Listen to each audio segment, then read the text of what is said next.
Hey everybody, GT Cam here. What I've got for you today.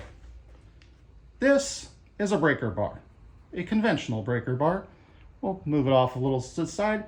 We got a handle here, a foldy square end down here, and a lot of bar in the middle. Ideally, the more bar you have, the more leverage you have, but at a certain point, you can overload the square drive down here. Now, that is the way things are usually done for breaking things loose, or at least that's the conventional wisdom. But what I have for you today is something a little bit different. We have a handle, and we have bar, and we have more bar, and more bar, and more bar, and oh, hey, look, there's a head finally. What we have here is a Gearwrench 120 XP. This is a first generation ratchet, and it is a 24-inch long, half-inch drive ratchet. I gotta say, I was skeptical when I ventured down this path. I could update it, but for the most part, this does what I need it to do. I'm skeptical because when you have this much leverage and this little bit of head, it just seems like an invitation to something to break. That said, this thing has actually surprised me.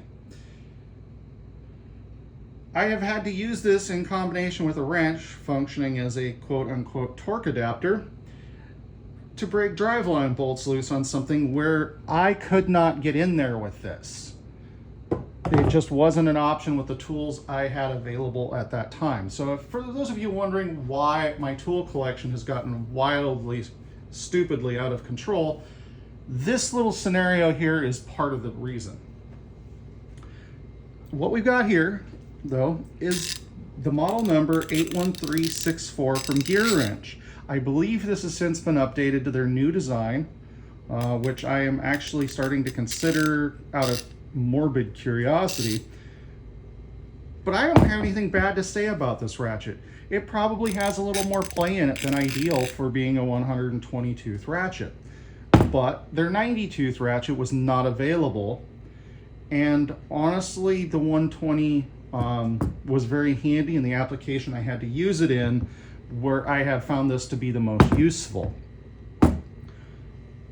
So if you need a ratchet with a lot of leverage, and while I'm reluctant to recommend it getting into the smaller drive sizes, in the case of a half-inch, sometimes you gotta do what you gotta do, and in those instances, a 2-foot long half-inch drive ratchet could be recommended.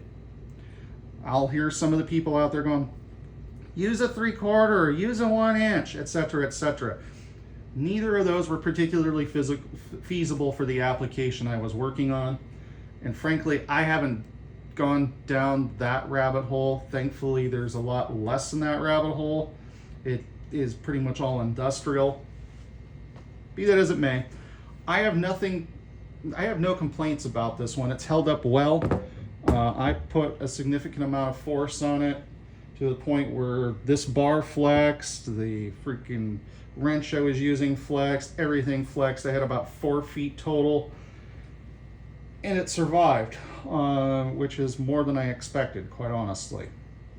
So if you need a half-inch drive ratchet and you need leverage, it might not be a bad approach. With that in mind, I don't have anything else for you guys today. Y'all have a great day. GT Cam out.